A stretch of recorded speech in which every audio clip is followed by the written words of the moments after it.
नमस्कार, सी न्यूज भारत देख रहे हैं आप। मैं हूं अखिलेश पांडे। वक्त हो चुका है मध्य प्रदेश न्यूज बुलेटिन का। इस मध्य प्रदेश न्यूज बुलेटिन में हम बात करेंगे राजगढ़ की, जहां पत्रकारों पर बिना जांच के एफआईआर करने के विरोध में पत्रकारों ने जिलाधिकारी को सौंपा ज्ञापन। साथ ही आगे बात होगी रीवा की, जहां टीच टू ईच कार्यक्रम का हुआ आयोजन, जिसमें पीएससी की निःशुल्क कोचिंग कराई जाने की कही गई बात। और वहीं शहडोल में क्लासरूम में छाता लेकर पढ़ाई करने को मजबूर हुए छात्र। और भी तमाम खबरों पर आइए विस्तार से करते हैं चर्चा। खबर राजगढ़ से है, जहां जिला कलेक्टर एवं एसपी कार्यालय पहुंचे बड़ी संख्या में पत्रकार, दिया ज्ञापन और लगाए पत्रकार एकता जिंदाबाद के नारे। आपको बताते चले कि बुधवार को जिला कलेक्टर एवं एसपी कार्यालय पहुंचे बड़ी संख्या में पत्रकार न्यू आदर्श श्रमजीवी पत्रकार संघ जिला इकाई राजगढ़ के नेतृत्व में संगठन के सभी पदाधिकारी एक साथ कलेक्टर एवं एसपी कार्यालय पहुंचे, जिसमें पत्रकारों की सुरक्षा एवं पत्रकारों पर हो रहे फर्जी एफआईआर को लेकर ज्ञापन दिया गया। आपको बता दें कि बीते कुछ दिनों पहले नरसिंहगढ़ के पत्रकारों के द्वारा अवैध लैब पैथोलॉजी की खबरें प्रकाशित की गई थी, जिसमें कई अवैध पैथोलॉजी लैब सील भी हो चुकी हैं, जिसको लेकर नरसिंहगढ़ एसडीएम के द्वारा तीनों पत्रकारों के नाम एक नोटिस जारी कर दिया गया था, जिसमें पत्रकारों पर जल्द ही एफआईआर दर्ज की जाए। इस नोटिस को देखते हुए नरसिंहगढ़ नगर से लेकर जिले के समस्त पत्रकारों ने कलेक्टर कार्यालय एवं पुलिस अधीक्षक कार्यालय पहुंचकर एसपी और कलेक्टर को ज्ञापन सौंपा है, जिसमें कलेक्टर कार्यालय के बाहर बड़ी संख्या में पत्रकार एकता जिंदाबाद के नारे लगाए गए हैं और कहा है कि पत्रकार संविधान का चौथा स्तंभ है। अगर इस तरह से पत्रकार पर फर्जी तरीके से शिकायत की जाती है और प्रशासन बिना जांच किए पत्रकार पर प्रकरण दर्ज करता है तो ये निंदनीय है। अगर जांच में पत्रकार गलत निकलता है तो उस पर कार्रवाई करें, अन्यथा देश के चौथे स्तंभ कहे जाने वाले पत्रकार पर ये कलंक न लगाएं एवं पत्रकारों की कलम को कमजोर न करें।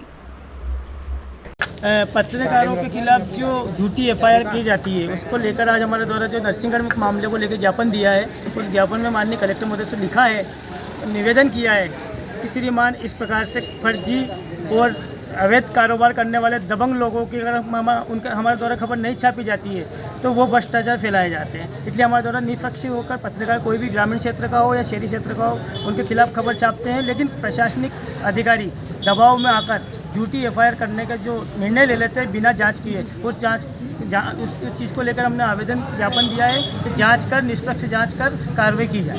पूर्ण और राजनीतिक दबाव के कारण नरसिंहगढ़ एसडीएम महोदय ने हमारे इशू को काफ़ी बड़ा और राजनीतिक पेच फंसा के बना दिया। वास्तविकता यह है कि नरसिंहगढ़ एसडीएम महोदय के आदेश अनुसार ही नरसिंहगढ़ के लेबें सील की गई, उन्हीं लेबों की सील की गई लेबों की हमने खबरें प्रकाशित की गई थी हमारे नरसिंहगढ़ के कुछ पत्रकारों और राजगढ़ जिले के कुछ और पत्रकारों के द्वारा, किंतु उससे आहत होकर सील की गई लैब के जो संचालक थे उन्होंने झूठा और तत्वहीन और बिना किसी ठोस प्रमाण के हमारे खिलाफ नरसिंहगढ़ एसडीएम महोदय को आवेदन दिया है। इस पर नरसिंहगढ़ एसडीएम महोदय ने हमें नोटिस जारी किया और नोटिस का हम पूरा सही तरीके से सटीक जवाब दे चुके हैं, लेकिन हमें कोई ठोस प्रमाण उन्होंने अभी तक दिया नहीं। और हम जो लैब सील की गई वो लोग फर्जी हैं और उन्हीं फर्जी लोगों के आवेदन पर हमें बेवजह परेशान किया जा रहा है। देखिए, नरसिंहगढ़ के कुछ पत्रकारों के साथ झूठी कार्रवाई और झूठे रिपोर्ट मतलब झूठी न्यूज़ प्रसारित करने के मामले को लेके पत्रकार के ऊपर दबाव बनाया गया। लैब यूनियन एक फर्जी यूनियन बना के लैब टेक्नीशियनों के नाम की, जिससे एसडीएम को ज्ञापन देकर और पत्रकारों के ऊपर कथित तौर पे टिप्पणी की गई और कथित तौर पर आवेदन। सारंगपुर राजगढ़ से सी न्यूज संवाददाता नागेश्वर पाटीदार की रिपोर्ट। खबर जिला रीवा से है, जहां विहान हॉस्पिटल रीवा के संचालक व संजय गांधी हॉस्पिटल के कुशल मेडिसिन प्रोफेसर राकेश पटेल और विहान हॉस्पिटल के संचालिका व टीच टू ईच की सचिव कल्पना पटेल ने रीवा जिले की जवा तहसील अंतर्गत इटाऊ में आयोजित टीच टू ईच कार्यक्रम में पहुंचकर अभिभावकों और समाज सेवियों को संबोधित करते हुए कहा कि जीवन की सबसे बड़ी पूंजी है तो वो है शिक्षा। सभी बच्चों को एवं खासकर बेटियों को गुणवत्तापूर्ण शिक्षा जरूर दें। ये बच्चे कल के डॉक्टर, इंजीनियर, कलेक्टर और एसपी एवं देश के कर्णधार हो सकते हैं। शिक्षा कितनी जरूरी है, वहीं टीच टू ईच के सचिव कल्पना पटेल ने कहा कि बच्चों के अंदर पढ़ने की इच्छा को जागृत करें। शिक्षा है तो मुमकिन है, शिक्षा है तो विकास है, शिक्षा है तो सब कुछ संभव है। और अब जल्द ही रीवा में पीएससी की निःशुल्क कोचिंग टीच टू ईच के माध्यम से कराई जाएगी। कार्यक्रम के दौरान सरदार जन चेतना मंच के कर्ता धर्ता महेंद्र सिंह ने कहा कि जब गरीब, असहायों और महिलाओं को पढ़ने का अधिकार नहीं था, उस दौर में शिक्षा की अलग ज्योतिराव फुले और मां सावित्रीबाई फुले ने गांव-गांव जाकर निःशुल्क शिक्षा दी थी। आज के समय में डॉक्टर राकेश पटेल के द्वारा वही शिक्षा की अलग जगह कर गरीबों को निःशुल्क शिक्षा देने का कार्यक्रम किया जा रहा है, जो समाज के लिए प्रेरणा स्रोत है। सर जी, आप जानना चाहते हैं कि जो टीच टू ईच कार्यक्रम चल रहा है 10 साल से विगत, इसका मेन पर्पज क्या था है इसको संस्था चालू करने का? सर, जैसे कि इसका नाम है टीच टू ईच, इसके नाम से ही मतलब इसका नाम इसलिए सोचकर ऐसा रखा गया है कि प्रत्येक बच्चा जो इस देश का जितने भी बच्चे हैं, मैं ऐसा मानता हूँ कि उसमें एक गुणवत्तापूर्ण शिक्षा मिलना उनका बेसिक अधिकार है। और जैसा कि मैं समझता हूँ और जितना मैंने देखा है, तो रीवा के बहुत सारे गाँव में, दूर अंचलों में बहुत सारे गरीब बच्चे उस गुणवत्तापूर्ण शिक्षा से वंचित हैं। तो इस संस्था का सिर्फ एक उद्देश्य ये है कि किसी भी कीमत पर जो बच्चे हैं, प्राइमरी स्कूल के बच्चे हैं, उनको हम गुणवत्तापूर्ण शिक्षा उपलब्ध कराएं। जैसा पिछले करीब 9-10 सालों से ये काम हमने शुरू किया था और लगभग 5 बच्चों से ग्राम रायपुर कचुया में बुढ़वा ग्राम से इसको चालू किया था। और आज करीब रीवा संभाग के सभी जिलों में लगभग 40 गाँव में ये प्रोग्राम चला रहे हैं हम लोग। और हमारी कोशिश ये है कि जितने भी बच्चे जो गांव में जितनी मेधावी छात्र हैं, जिनमें भी बहुत संभावनाएं हैं और जिनमें बहुत क्षमता है, पर वो संसाधनों के अभाव में या गुणवत्तापूर्ण शिक्षा के अभाव में शिक्षा से वंचित रह जा रहे हैं, उन्हें ये अवसर प्रदान किया जाए ताकि वो भी देश के लिए कुछ बेहतर नागरिक बन सके। और मेरा ऐसा मानना है कि देश को अगर समृद्ध बनाना है या समाज को उन्नत करना है, तो शिक्षा एक बेसिक रिक्वायरमेंट है, जो कि ऐसी ज़रूरत है जिसके बिना पूरा किए हम कभी भी उन्नत हासिल नहीं कर सकते। सर जी, शुभ नाम आपका? डॉक्टर राकेश पटेल, मैं संजय गांधी श्याम साह मेडिकल कॉलेज। रीवा से सी न्यूज संवाददाता अर्जुन तिवारी की रिपोर्ट।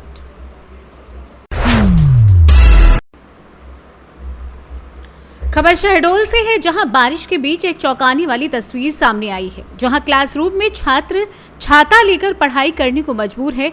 छत से पानी टपक रहा है। ये तस्वीर जयसिंह नगर जनपद क्षेत्र के भुरसी स्कूल की है। बताया जा रहा है कि भवन निर्माण को लेकर कई बार शिकायत हुई, लेकिन समय रहते ना तो जांच हुई, ना ही नवीन निर्माण।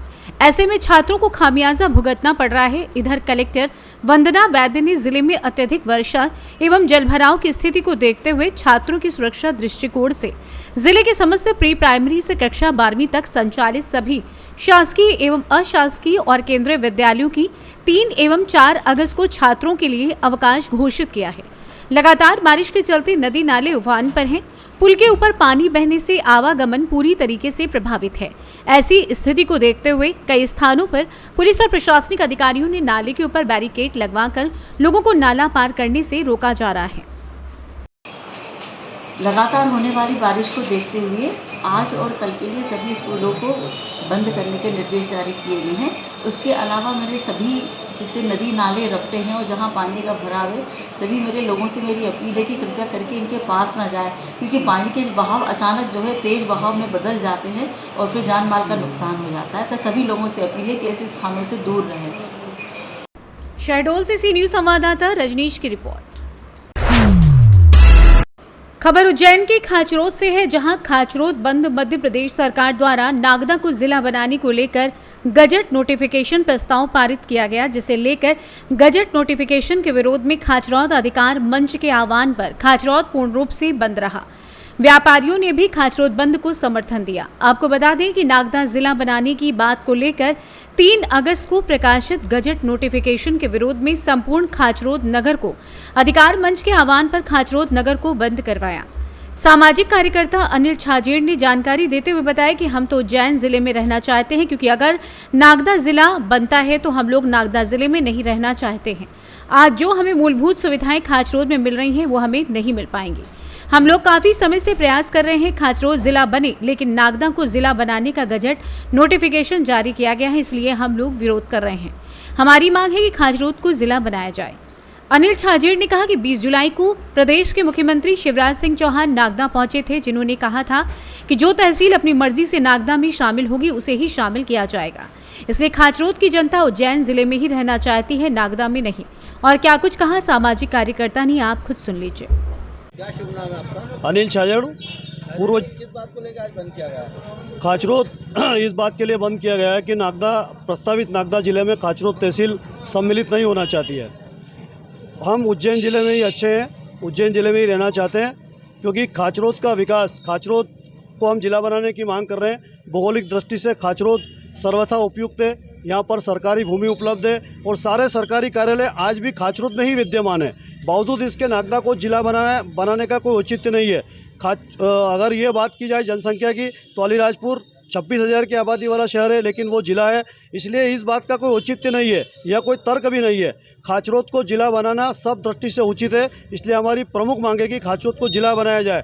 यदि किसी कारण से जिला न बनता है तो हम उज्जैन तहसील में ही रहना चाहते हैं, उज्जैन जिले में ही रहना चाहते हैं। जिस तरीके से दोनों पार्टी के विधायकों नेताओं ने इतनी कोशिश करने के बाद जिला बनाया, नागदा को बनाने की कोशिश कर रहे हैं, उसके पहले आप कहाँ थे इस चीज़ को लेने के लिए?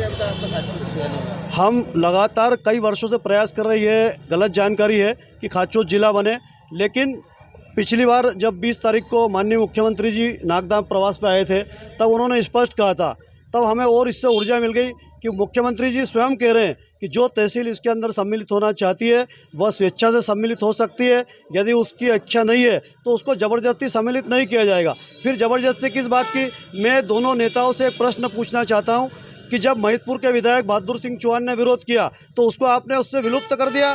उन्हेल जैसे छोटे कस्बे ने विरोध किया तो उसको आपने विलुप्त कर दिया। बहादुर सिंह के खिलाफ इन दोनों नेताओं की आवाज़ नहीं निकल रही है। महिदपुर के खिलाफ क्यों नहीं बोलते हैं? खाचरोद के खिलाफ क्यों बोलते हैं? खाचरोद का नागदा से कोई विरोध नहीं है, लेकिन विरोध इस बात का है कि वहाँ की राजनीति इतना दम नहीं रखती कि बहादुर सिंह चौहान के खिलाफ बोले। खाचरोद से सी न्यूज़ संवाददाता सुरेश जाटवा की रिपोर्ट। फिलहाल के लिए इस मध्य प्रदेश न्यूज़ बुलेटिन में बस इतना ही। देश दुनिया की तमाम खबरों के लिए देखते रहें सी न्यूज़ भारत, और खबर आपके साथ, आपके हाथ।